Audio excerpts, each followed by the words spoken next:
मध्य प्रदेश में संविदा स्वास्थ्य कर्मी हड़ताल पर हैं। इससे अस्पतालों में स्वास्थ्य सेवा चरमराने की आशंका है। क्या है इनकी मांग, देखिए पूरी रिपोर्ट।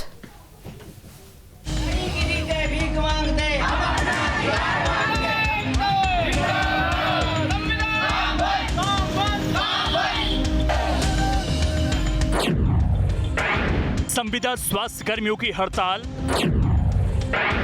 अस्पतालों में बिगड़ सकता है हाल। धरने पर बैठे संविदा स्वास्थ्य कर्मचारी हैं जो अपनी मांगों को लेकर प्रदेश भर में अपनी आवाज बुलंद कर रहे हैं। जब तक इनकी मांगें नहीं मानी जाएंगी तब तक ये काम पर नहीं लौटेंगे।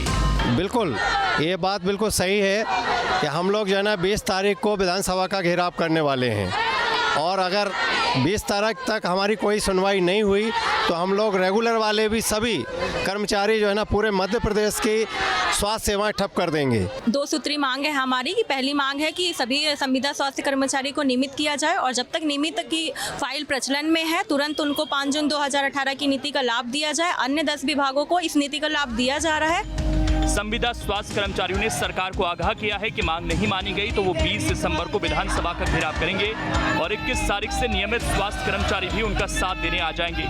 2 ही मांगे हैं, एक नियमितीकरण और दूसरा जो हमारे संविदा साथी अप्रेजल की कुप्रथा के द्वारा बाहर कर दिए गए हैं उनको पुनः अपनी नौकरी में दोबारा रखा जाए। ये मेन 2 मांगों को लेके 15 तारीख से हम अनिश्चितकालीन हड़ताल पर बैठे हुए हैं। कब तक बैठे रहेंगे? जब तक हमारी मांगें पूरी नहीं होती हम जब तक हड़ताल पर बैठे रहेंगे। प्रदेश भर के संविदा स्वास्थ्य कर्मचारी काम छोड़कर हड़ताल पर हैं। फिलहाल तो अस्पतालों में स्थिति नहीं बिगड़ी, लेकिन अगर नियमित कर्मचारी भी इनके साथ आ गए तो हालात बिगड़ सकते हैं।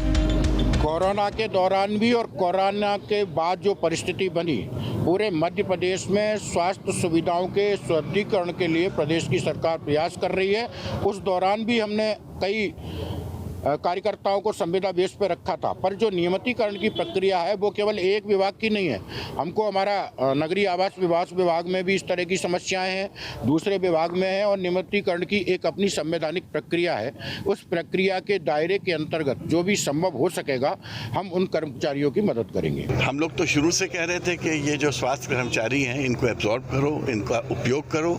आप देखिए आपके यहाँ हेल्थ कर्मचारी की कितनी शॉर्टेज है।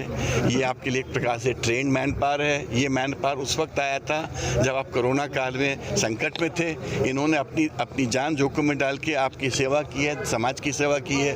अगर हम उनकी महत्व नहीं समझ रहे हैं तो ये अफसोस की बात है। इनकी मांगों पर गौर करें तो नियमित कर्मचारियों के बराबर वेतन दिया जाए, संविदा कर्मचारियों को नियमित किया जाए, सपोर्ट स्टाफ और निकाले गए कर्मचारियों को बहाल किया जाए। प्रदेश में संविदा स्वास्थ्य कर्मियों की संख्या पर गौर करें तो 700 doctor, 1500 staff nurse, 5000 ANM, 1000 pharmacist, 1800 तकनीशियन और 3200 डेटा एंट्री ऑपरेटर हैं।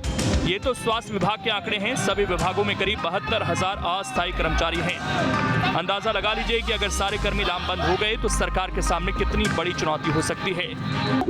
विधानसभा चुनाव से पहले सरकार पर अनिश्चितकालीन हड़तालों का दबाव बढ़ने लगा है। पहले अतिथि विद्वान हड़ताल कर रहे थे, अब संविदा स्वास्थ्य कर्मी भी हड़ताल पर जा रहे हैं।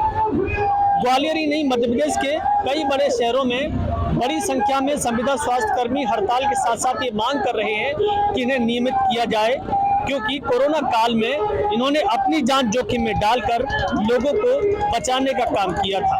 हालांकि सरकार लगातार ये बात कह रही है कि बातचीत के दरवाजे खुले हैं, धरना प्रदर्शन किसी समस्या का समाधान नहीं होते, लेकिन संविदा स्वास्थ्य कर्मियों का ये मानना है कि जब दूसरे राज्यों में सरकार संविदा कर्मियों की नियुक्ति नियमित कर चुकी है तो फिर शिवराज सरकार क्यों नहीं सुन रही। Vinod Sharma, news state. खबर तो ये है कि कर्मचारियों का सियासी दखल भी रहा है। चुनाव में बड़ी भूमिका रहती है, नाराज रहे तो नुकसान भी हो सकता है।